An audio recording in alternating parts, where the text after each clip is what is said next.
¿Por qué Dios dice en Zacarías 2:8, si ven en su Biblia, el que te hace daño, esto es Israel, mete el dedo en el ojo de Jehová? ¿Por qué la nación de Israel es tan importante? ¿Por qué el pequeño Israel está en la portada de cada periódico en el mundo frecuentemente? ¿En qué país nació Jesús? ¿En qué país manifestó su reino? ¿En qué país murió, fue enterrado y resucitó? ¿A qué país va a regresar? ¿Qué país gobernará durante 1000 años? Israel. Israel es un milagro en muchas formas. El hecho de que solo exista el día de hoy es un milagro. El hecho de que haya personas judías el día de hoy es un milagro. Les explicaré por qué. Israel fue conquistado en 70 DC.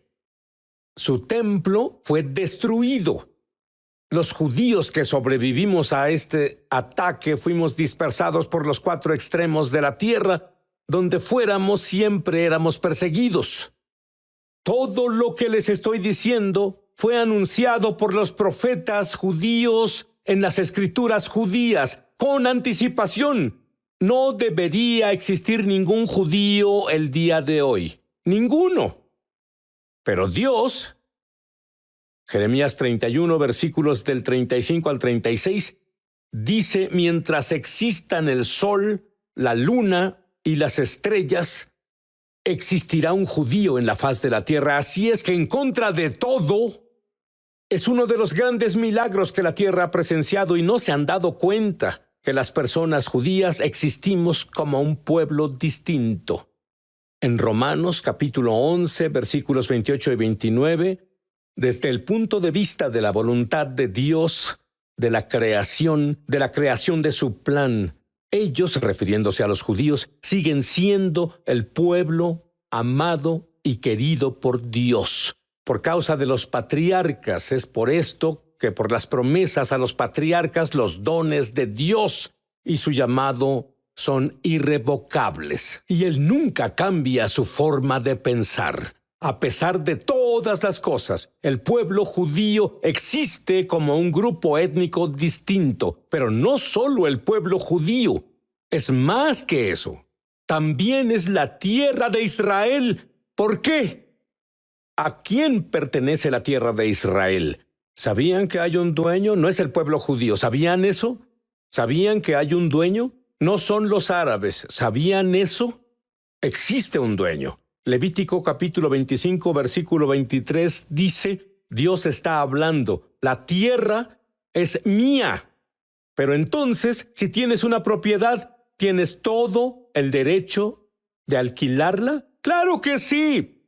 Y en el Salmo 105 está el acuerdo de arrendamiento entre Dios y el pueblo judío. Los términos, si yo fuera un abogado, me gustaría presentarlos en la corte. Aquí están los términos de Dios. Dios dice que recuerda su pacto por siempre. ¿Por cuánto? Por siempre.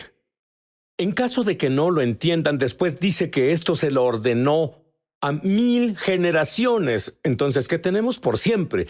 A 1000 generaciones. Y en caso de que no lo entiendas, esto es eterno.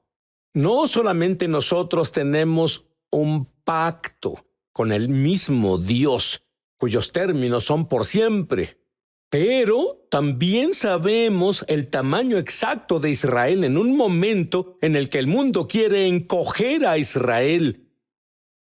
Dios dice, la tierra de Israel, como lo vemos ahora, debería ser al menos, y estoy siendo conservador, 10 veces más grande. Lo encuentras exactamente en Génesis capítulo 15, versículos del 18 al 21. Esto lleva a la pregunta, ¿por qué estas promesas realizadas a los judíos en Israel son tan importantes? Dios nos da la respuesta, son importantes para ti, para mí, para Dios. Mateo capítulo 23, versículo 39, dice por qué estas promesas son tan importantes. Te digo a ti, este es Jesús hablando, te estoy diciendo a ti, no van a verme hasta que, esto es lo que los judíos dicen, Baruch haba b'shem Adonai, bendito sea el que viene en nombre del Señor. ¿Por qué es tan importante para Dios? El regreso de Jesús es tan importante para Dios, para mí, para ti. ¿Por qué esto es tan importante para el diablo? Porque él no quiere ver el regreso de Jesús. Ese es su final, su telón. Otra vez lleva a la pregunta, ¿cuál es el propósito de Dios en preservar a los judíos? Hagan esta pregunta a 10 cristianos. Muchos no podrán responderla. ¿Saben cuál es el propósito de preservar a los judíos? Voy a leerles esto. Que ellos, esto es Juan 17:21. ¿Quiénes son ellos? Había 2 grupos de personas en ese entonces, judíos y gentiles. Que todos sean uno. ¿Qué sucedería si el judío y el gentil fueran uno en el Mesías?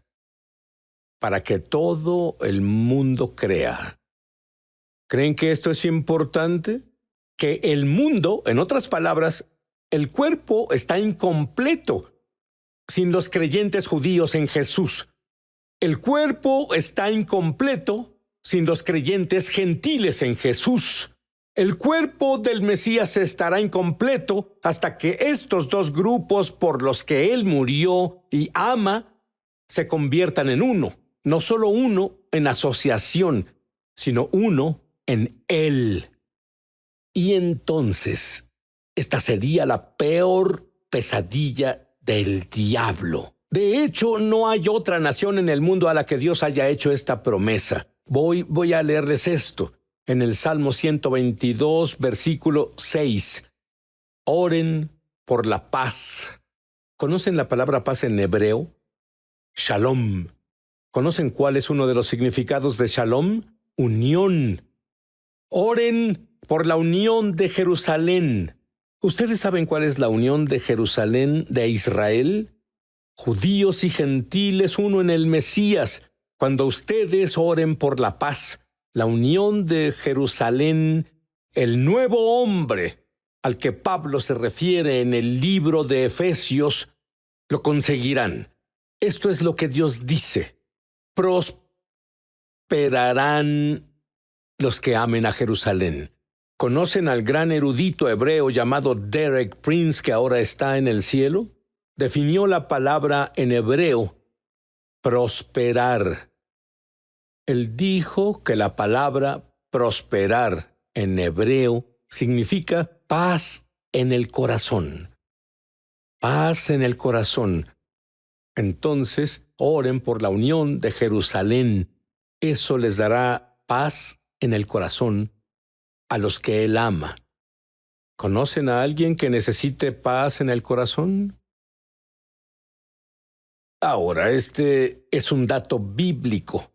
La gloria de los judíos va a marcar el inicio del mayor avivamiento, de la mayor cosecha de almas en la historia, en breve. Ya volvemos a su programa Es Sobrenatural.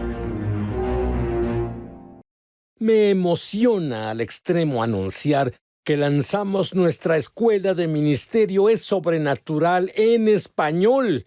Entra en el enlace para comenzar tu viaje sobrenatural y en realidad espero verte crecer en la gloria, en el Espíritu y en milagros. Te esperamos. Estamos de regreso a su programa Es Sobrenatural. Bien, ahora Dios quiere al creyente judío y al creyente gentil. Entonces, ¿cuál es el trabajo? La Biblia nos habla sobre este trabajo. ¿Lo sabían? Para el creyente judío, ¿saben qué trabajo tenemos que hacer? Evangelicen a los gentiles. Juan 4:22 dice, la salvación viene de los judíos. En los últimos días sabremos acerca de los 144,000 del libro de Apocalipsis. Todos saben de lo que estoy hablando. Pero en los últimos días, las personas judías serán grandes evangelistas, justo como Pablo en Zacarías 8:23 dice: así ha dicho Jehová de los ejércitos, en aquellos días, son los últimos días, 10 hombres de todas las lenguas de las naciones. La palabra naciones significa gentiles. Dice, tomarán la prenda, esto es el talit o el manto de oración del judío. Dice, déjanos ir contigo, porque hemos escuchado. La fe viene de oír. Hemos escuchado que Dios está contigo. Así que este es el trabajo de un creyente judío. Bien, entonces, ¿cuál es el trabajo del creyente gentil? Es aún más. Les contaré sobre esto. Romanos 11:11 les dice cuál es su trabajo. Es bueno saber sobre el trabajo del que está hablando la Biblia, ¿no lo creen? Entonces digo que ellos son el pueblo judío, tropezaron para caer de ningún modo, pero a causa de su caída, la salvación ha llegado a los gentiles, provocando a celos a todo el pueblo judío. Podríamos decir que el trabajo del creyente gentil se trata de caminar en tal grado de abundancia del Espíritu de Dios en su gloria y su presencia, que provoque los celos de todo el pueblo judío. Todos nos necesitamos. ¿Por qué? Para que el mundo crea. Dios nos enseña que todo Israel será salvado cuando Jesús regrese. Pero, ¿qué pasa con tus amigos judíos o gentiles que murieron sin conocer a Jesús? Les diré qué pasa. Ellos mueren en sus pecados, separados de Dios para siempre. Escuchen 2 escrituras. Ezequiel 18:4. Es absoluto. El alma que peca morirá. Salmo 143:2. Ante tus ojos, los ojos de Dios, ninguno que viva es justo. Y allí es donde está lo más maravilloso. En el año 70 DC el templo fue destruido. Bueno, si no hay templo, no hay sacrificio. Año 70 DC, dejamos de tener sacrificios. No hay Yom Kippur. La única forma en que un judío cubre sus pecados, porque no hay ningún justo. Y si nosotros llegamos a cometer un pecado, moriremos. Significa estar separado de Dios para siempre. Entonces, ¿qué hacemos los judíos? Bueno, un famoso judío mesiánico llamado Juan tenía la respuesta. Estaba hablando de la Pascua. ¿Recuerden qué pasó en la Pascua con mi pueblo judío? Sacrificamos un cordero, colocamos la sangre en el marco de la puerta, así el ángel de la muerte no podía entrar a nuestro hogar. Cuando Juan vio al Mesías, dijo en Juan 1:29, miren, el Cordero de Dios que quita el pecado del mundo. Bueno, nuestros rabinos son muy inventivos. Nuestros rabinos reinventaron el judaísmo, pero la Torá dice que sin el derramamiento de sangre no hay expiación por el pecado, y el Talmud dice que no puede celebrar el Yom Kippur sin el derramamiento de sangre. Aquí está lo que la mayoría de los cristianos no sabe. Nos encontramos en lo que la Biblia llama la plenitud de los gentiles. Ahora, ¿por qué estoy diciendo esto? Porque la Biblia tiene 2 razones. La primera, ¿por qué estamos en la plenitud de los gentiles? Es importante que todos lo sepamos. Lucas 21:24. Jerusalén va a ser pisoteada por los gentiles. En otras palabras, no será poseída por judíos hasta que los tiempos de los gentiles se cumplan. Otro milagro en un día. Jerusalén en 1967 por primera vez desde que Jesús lo pronunció y el templo fue destruido, así que desde el 70 DC no hemos tenido a Jerusalén en posesión judía, pero en 1967 Dios tuvo una guerra milagrosa y Jerusalén estuvo en manos de los judíos por primera vez desde que el templo fue destruido. ¿Qué significa esto? Significa que el tiempo final, el profético reloj del tiempo, empezó a caminar otra vez, pero no las horas, los minutos. Romanos 11:25, la segunda razón por la que estamos en la plenitud de los gentiles. Porque no quiero, hermanos, que ignoréis este misterio, para que no seáis sabios en vuestra propia opinión, que la ceguera en parte porque hay algunos judíos que creen en Jesús ahora como yo, la ceguera en parte le sucedió a Israel hasta que la plenitud de los gentiles llegue. En otras palabras, cuando ves la ceguera desprenderse del pueblo judío, recuerda que Pablo de Tarso era ciego, no podía ver, pero cuando las escamas se cayeron, vio a Jesús. En los últimos años, personalmente he encontrado que la ceguera, las escamas en los judíos en referencia a Jesús se han desprendido.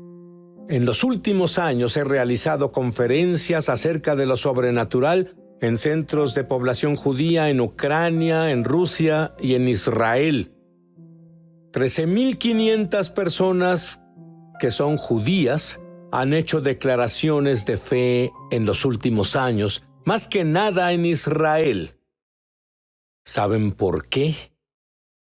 Los judíos necesitan una señal, un milagro. Esto es lo que la Biblia nos dice.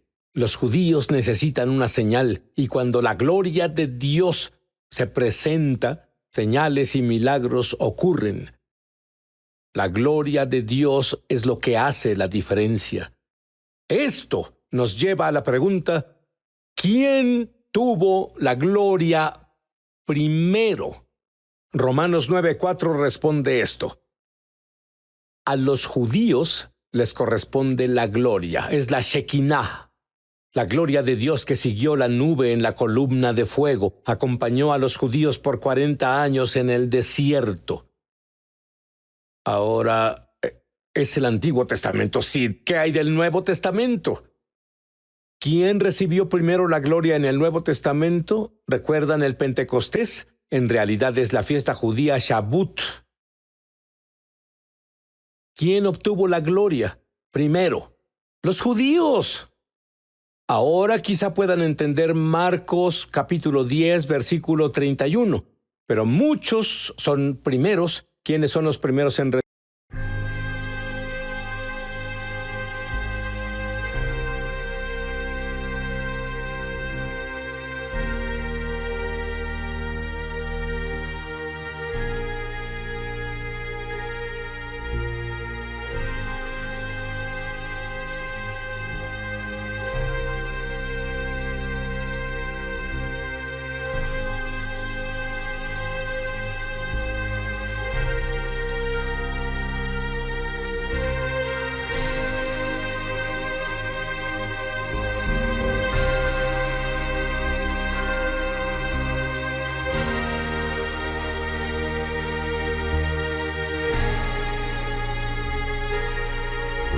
recibir buenas noticias? Los primeros en recibir la gloria, los judíos. Serán los últimos en recibir las buenas noticias y recibir la gloria. Y los últimos, habla de los judíos, serán los primeros en llevar el evangelio al mundo. En los últimos días, ya que fuimos los primeros en llevar el evangelio. Entonces el trabajo del creyente gentil corresponde ser un hermano mayor para el pueblo judío, porque no sabemos nada de la Biblia. El pueblo judío empezó lo que ahora sucede. La salvación viene del judío y verán a los judíos culminarlo, lo que está sucediendo. La gloria mayor marca el comienzo de la mayor cosecha de la historia. Ageo capítulo 2, versículo 9 dice: la gloria postrera de la casa será mayor que la primera, dice el Señor de los ejércitos, y en este lugar voy a dar paz en la gloria, voy a dar plenitud. La gloria mayor ha comenzado. Entonces, ¿cuándo comenzará la cosecha? La Biblia nos dice exactamente cuándo comenzará la cosecha mundial. Amós capítulo 9, versículos 13 y 14. Llegará el día, dice el Señor, cuando los granos y las uvas crezcan más de lo que pueden ser cosechados.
Cuando traiga, y esto es el tiempo, cuando traiga a mi pueblo exiliado de Israel de vuelta de las tierras lejanas, volverán a construir sus ciudades en ruinas y volverán a vivir en ellas. Esto es lo que Dios está diciendo ahora. ¿Quién se lo dirá a mis elegidos? Isaías capítulo 40, versículos 1 y 2 dicen: consuelen a mi pueblo judío, dice tu Dios. Habla con ternura a Jerusalén. Dile que sus días tristes han pasado y que sus pecados son perdonados.